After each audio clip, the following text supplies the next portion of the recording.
On business television, we continue to watch the latest news on a day of geopolitical tension following the shutdown of the US government after Trump declared a war from within, also spoke of nuclear submarines near Russia, and on a day marked by reports of an imminent attack on Iran. We are going to analyze these issues with the help of Marcelo Ramírez, a geopolitical and military affairs analyst. How are you, Marcelo?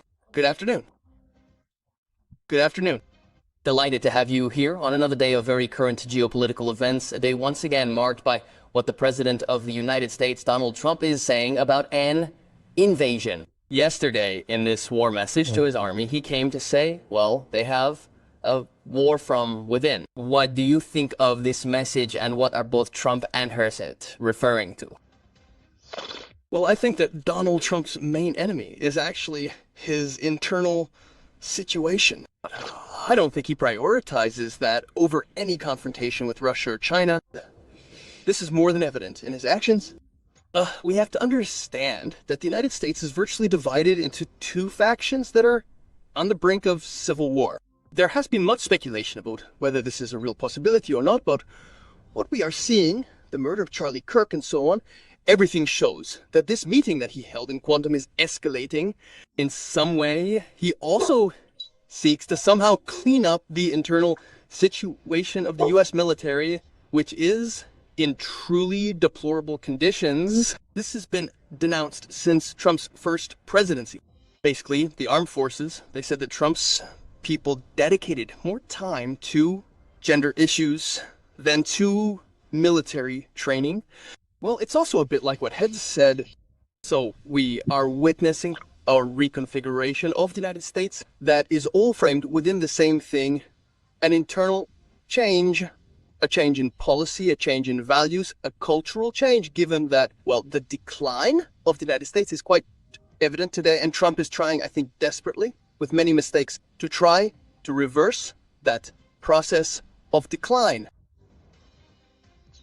Well, Jesla was talking about the decline of the military. He spoke about new standards. That is not the only thing the President of the United States commented on yesterday. He also spoke about Russia, about this clash he had with former Russian President Dmitry Medvedev, and he spoke about nuclear submarines near Moscow. What do you think of these threats from Donald Trump, and to what extent can they be taken seriously? Because it is true that the dialectic between Russia and the United States has been changing since the meeting in Alaska.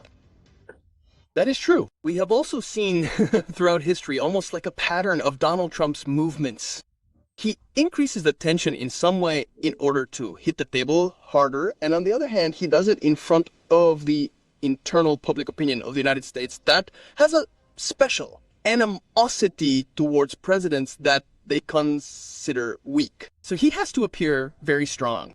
Then we saw it with Kim Jong-un in North Korea, how after all those outbursts, they ended up hugging each other. So we have to take what Trump means with a grain of salt. Ultimately, this is more publicity than anything else. The movements that he announces of 1 or 2 nuclear submarines, also in a rather imprecise way, are nothing new. It's common for nuclear submarines, especially the Seawolf and Virginia classes, to patrol Russian coastal areas. What the Russians say, because they also do the same with the coasts of the United States, well, they don't detect anything, somehow showing through words of fear that they have operational control of the area. To sum it up, I believe we should consider it from that angle as more of a Trumpian style vocal demonstration. Yes, this is happening in a context of infinite tension, we could say. It is much more dangerous than Donald Trump's first presidency, and I think that is precisely what makes one a little more alert than one should be. Maybe it is not the time to continue escalating this, but hey, it is Trump's style, and I think we have to take it that way. We have no other option. Well, keep an eye on Trump, keep an eye on Russia. I also want to ask you about the tension between Russia and NATO this week. We've seen alerts go off this week in Poland, in Norway, Denmark, and Estonia. Today, the main European leaders met to talk about confiscating Russian assets. It seems that there is still no unanimity, but it is clear, if we are already talking about an escalation between Russia and the United States, between Russia and Europe, the tension is total. Well, I want to ask you about this, Marcelo. If you think it has precedence, and above all, if you think it will be possible to resolve it at some point. Unfortunately, I can't find much of a solution. Evidently, the European position is becoming increasingly radicalized. The role of murmur. Macron himself. Well, without counting the Baltic countries, Poland, there is a particularly aggressive attitude towards Russia. I think that this situation is becoming more pronounced over time. I think Europe has decided to go to war out of jealousy. Actually, the strangest part is its announcement.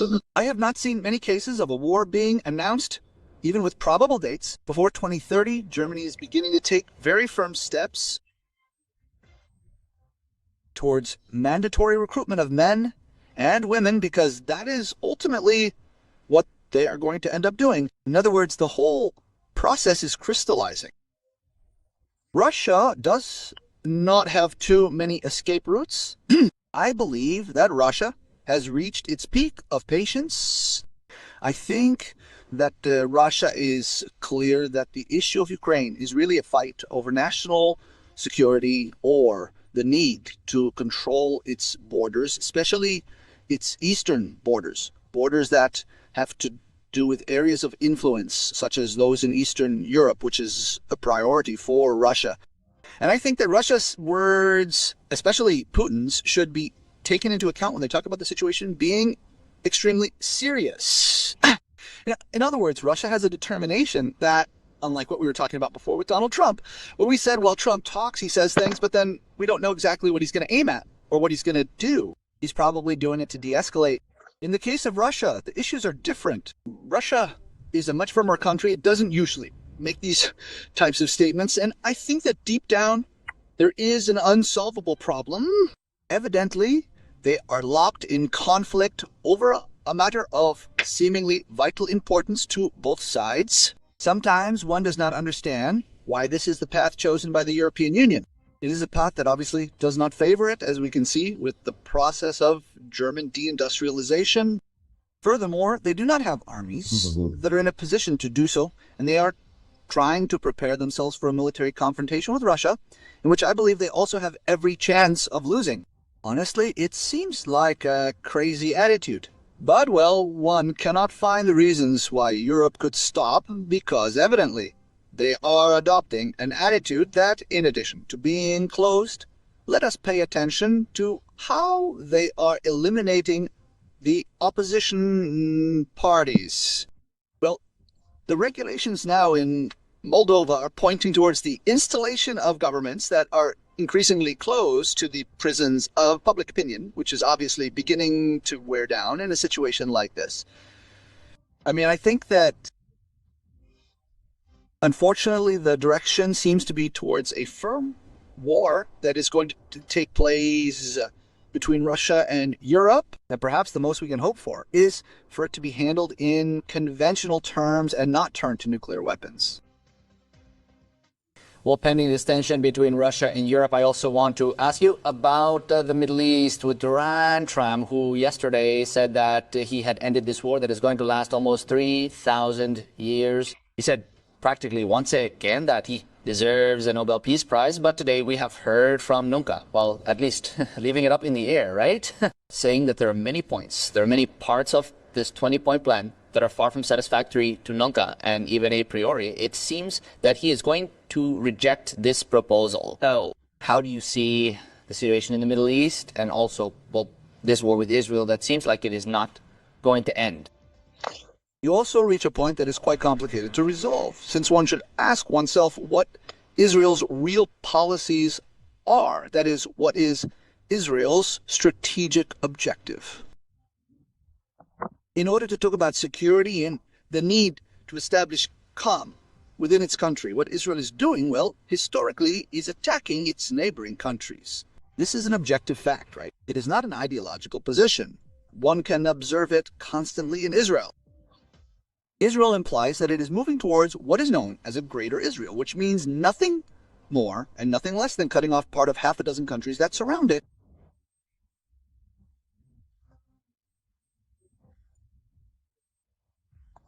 This is clearly a project that is very difficult to achieve peacefully. We could say that such a measure is impossible. The changes that are taking place in the Middle East, some of them are decisive. The agreement that has now been established between Pakistan and Saudi Arabia, for example, gives Saudi Arabia a nuclear umbrella.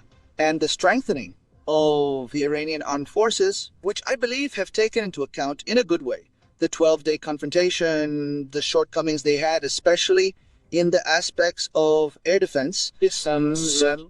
They were conditioned in some way. Today, I believe that between 70 and 80% of those failures have been reversed, according to military experts. Everything is also generating a situation where, well, we have an Israel that is expansionist, an Israel that ultimately has the idea of occupying countries for a mix of reasons that have to do with politics and religion, and that has very significant support within the United States. If one paid attention to the details, Netanyahu's speech to Donald Trump seemed basically like the boss of the House. He was the one who imposed the rules, who set the pace, and he even threatened serious consequences if this was not fulfilled according to Israel's wishes, also committing himself not to accept the two-state solution. In other words, it would seem that Donald Trump's view of having resolved this war is, we could say, very green. This is a process that is very incipient, and that honestly seems dead before it was born, given that the conditions are very difficult for the Palestinian Arab world to accept, and the Middle Eastern world in general, given that we could also observe how basically the whole plan is basically to give in to Israel's demands. A government with members of the Never, who are the majority force in Gaza, or of the Palestinian Authority, is not even allowed. In other words, it is basically a government of technocrats at the service of what is Israeli American power in the region. This seems wholly unacceptable, and achieving it appears to be a very difficult task, especially given that Israel is currently in a significantly weaker position than it was a while back. If we look, for example, at Israel's capabilities, no one imagined that it could suffer a bombing like the one it suffered from Iran, and that Israel would not be able to destroy its enemy in that confrontation or later. And yet today we see how Iran has not only survived that confrontation, but is continuing to recover. As we mentioned before, with all these characteristics, Israel is increasingly cornered, increasingly weak, but does not stop its threats and territorial ambitions. All this makes it practically impossible to talk about a peace plan. I think that the United States should rethink some issues. Trump talks about 7 wars. It seems like they live in a kind of parallel bubble. The reality we see in the rest of the world is very different from what Americans see. Americans have a somewhat distorted view, I believe, of what is happening in the world. And this leads them to overestimate their capabilities, with consequences that are sometimes not the best. Well, the world is waiting for the United States to see whether or not this war in the Middle East ends, and whether or not there will be an attack on Iran, which seems to be the next chapter. Marcelo, thank you very much for being with us. It's a pleasure to have you here. Thank you very much. Thank you.